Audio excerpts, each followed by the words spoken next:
Bismillahirrahmanirrahim. Assalamualaikum warahmatullahi wabarakatuh. Waalaikumsalam warahmatullahi wabarakatuh. Perkenalkan, nama saya Leo dari Prodi Ekonomi Islam 2019.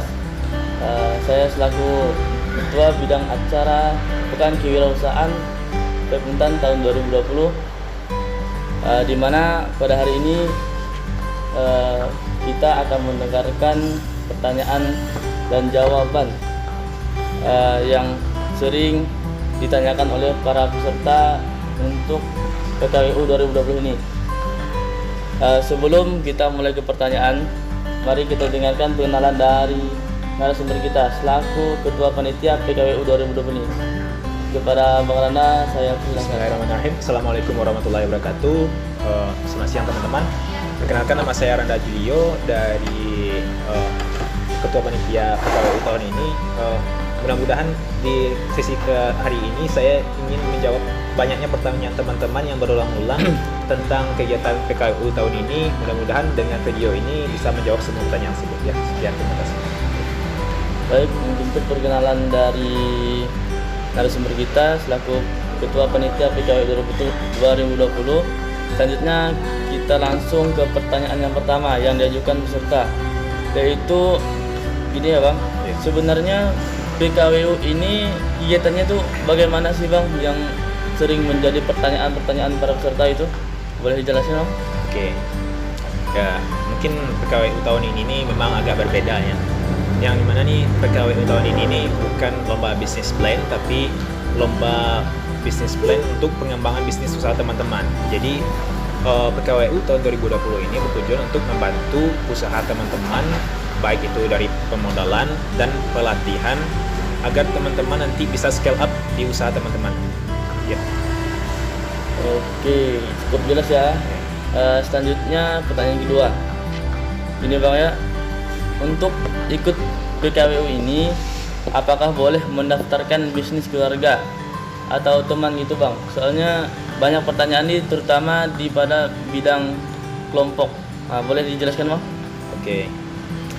Untuk pendaftarannya sendiri ya teman-teman, kita itu harus mendaftarkan usaha pribadi kita, tapi jangan sampai nanti kita itu mendaftarkan usaha milik keluarga atau milik teman-teman kita, hanya kita meminjam brand mereka, jangan sampai seperti itu. Nanti saya harapkan tuh teman-teman tuh jujur untuk mendaftarkan usahanya, dan mudah-mudahan bisa menjadi menjadi peningkatan bagi usaha teman-teman ke depannya. Oke, selanjutnya pertanyaan yang ketiga nih. Apakah panitia juga boleh ikut untuk lomba PKWU ini Bang? Ini yang pertanyaan sangat ditanya-tanyakan nih. Oke. Mungkin ya teman-teman berpikir ya, panitia kok bisa ikut perlombaan PKWU ya? Padahal kan panitia. Begini teman-teman, untuk panitia itu diperbolehkan mendaftar PKWU tahun ini. Jadi teman-teman tuh gak usah khawatir, karena untuk penilaian proposal itu sendiri nanti tuh yang dinilai penilainya itu adalah dosen kita, dosen dari UNTAN. Yang kita adakan itu secara offline di kampus, dan kita seleksi 20 finalis yang akan dibawa ke inkubator bisnis UNTAN untuk seleksi juaranya. Jadi teman-teman nggak usah khawatir, panitia itu masuk nanti bisa memasukkan namanya sebagai pemenang, ini nggak perlu itu dikhawatirkan. Saya sendiri sebagai ketua panitia tuh tidak mendaftarkan diri saya dalam PKWU tahun ini.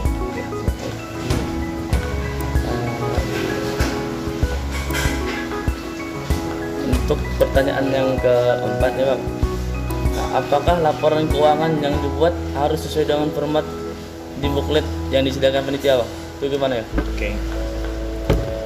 Untuk laporan keuangan, mungkin yang di booklet itu teman-teman tuh melihat, oh kok sulit sekali ya untuk membuatnya. Jadi kalau teman-teman punya laporan keuangan teman-teman sendiri, boleh teman-teman buat sendiri yang mungkin lebih sederhana, tapi ada rincian-rinciannya tuh jelas ya, biar kami tuh melihat nanti juri penilaiannya pun jadi lebih mudah. Jadi boleh untuk memakai laporan keuangan sendiri. Itu oke.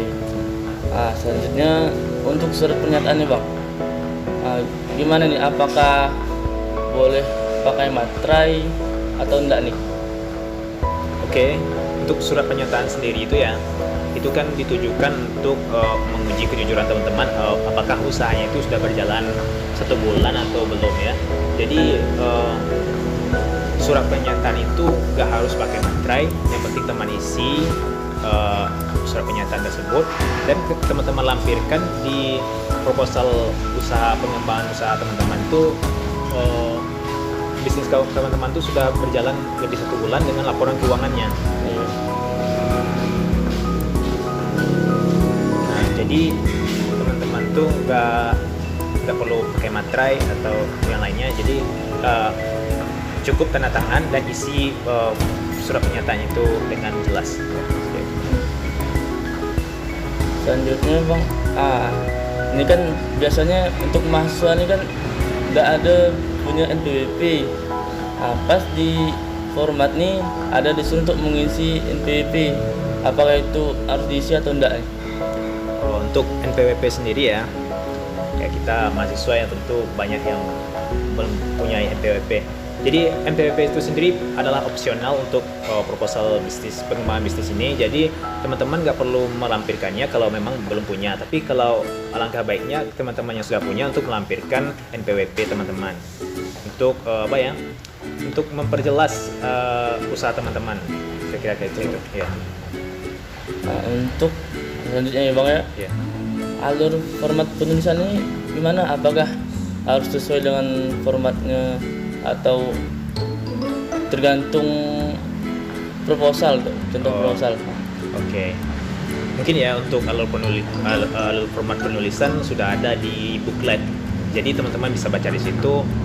Yang penting di situ tuh teman-teman nggak harus sempurna seperti booklet yang harus ditutupkan booklet, tapi yang harus teman isi di situ kalau bisa semaksimal mungkin untuk bisa mengisi semua. Adapun hal-hal yang lain yang teman-teman kira sulit banget sih ngisinya, kayak pelampiran saham atau sebagainya. Jadi untuk kayaknya penulisan saham itu boleh teman-teman nggak isi. Intinya itu teman-teman mengusahakan untuk mengisi semaksimal mungkin. Nanti hasilnya tuh insyaallah kami akan nanti menilai gimana nanti proposal teman-teman. Itu ya. Selanjutnya nih, kan di PKW ini nih ada bisnis yang individu dan ada yang bisnis kelompok. Bagaimana kalau yang kelompok nih Bang? Apakah yang didaftarkan nih semua orang yang ada di kelompoknya atau cuma 1 orang saja? Oke, mungkin itu ya, banyak antara mahasiswa itu yang usahanya itu kongsian atau mereka itu mengerjakan berkelompok. Grup dari kelompok itu harus didaftarkan, jadi nggak perlu ya teman-teman.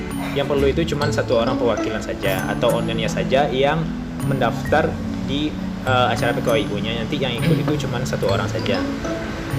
Kemudian 1 orang ini adalah CEO-nya atau pemimpinnya. Jadi teman-teman nggak perlu daftarin semua anggotanya atau yang lain-lain. Jadi cukup 1 orang saja. Ya.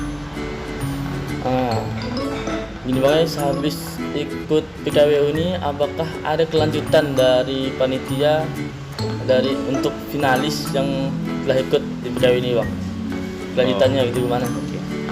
Mungkin ya setelah misalnya teman-teman menjadi pemenang atau menjadi finalis masuk dalam 20 besar dari acara PKWU ini, teman-teman mendapat kemodalan yang lain-lain kan. Habis itu apakah ada pelatihan? Insya Allah ada. Itu akan kami adakan tuh dari acara-acara dari bisnis kampus, dari UKM bisnis kampus. Nanti kami akan berusaha semaksimal mungkin untuk menuntut kembali dan mengadakan agenda kembali untuk teman-teman pembimbingan usaha teman-teman lah istilahnya kayak gitu. Oke. Pertanyaan terakhir nih Bang ya. Ya. Untuk ikut di PKWU ini nih, apakah hanya untuk di bidang usaha atau gimana nih Bang? Misalnya kan ada yang usaha jasa atau dropship itu gimana? Oke. Untuk usahanya sendiri kita kan nggak membatasi ya usaha, baik usaha teman-teman tuh adalah usaha jasa, produk atau bahkan dropship atau online shop, semuanya bisa didaftarkan asalkan itu adalah milik teman-teman sendiri dan ada brand, ada laporan keuangan yang jelas, dan ya tentunya itu milik teman-teman sendiri. Jadi nggak harus usahanya itu besar, kalau ada penjualan yang banyak nggak perlu kayak itu. Jadi yang penting teman-teman nanti lampirkan gimana rencana teman-teman ke depannya untuk usaha teman-teman. Ya, Mungkin itu sedikit penjelasan dari Ketua Panitia terkait pertanyaan yang diajukan oleh para peserta. Selanjutnya kita akan mendengarkan close statement dari Bang Randa selaku Ketua Panitia PKWI 2020 ini. Kepada Bang Randa, saya silakan. Oke, baik. Mungkin yang terakhir ya dari saya untuk teman-teman sekalian, untuk teman-teman abang kakak. Jadi jangan ragu untuk mendaftarkan usahanya. Jangan lihat usaha abang kakak sekarang ini yang masih kecil, yang masih misalnya jualan pulsa, tapi lihatlah bagaimana pengembangannya ke depannya untuk usaha abang kakak sekalian. Mungkin ke depannya tuh misalnya jadi go public ya atau yang lain-lain. Jadi silakan abang kakak sekalian mendaftar di acara PKWU ini. Daftarlah dengan yang jujur, dengan cara yang jujur, bukan dari bisnis temannya atau bisnis keluarganya, tapi murni dari bisnis abang kakak sekalian. Sekian dari saya. Assalamualaikum warahmatullahi wabarakatuh.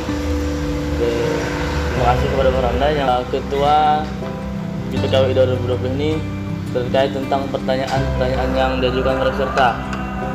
Sekian dari saya Iri, dan wassalamualaikum warahmatullahi wabarakatuh.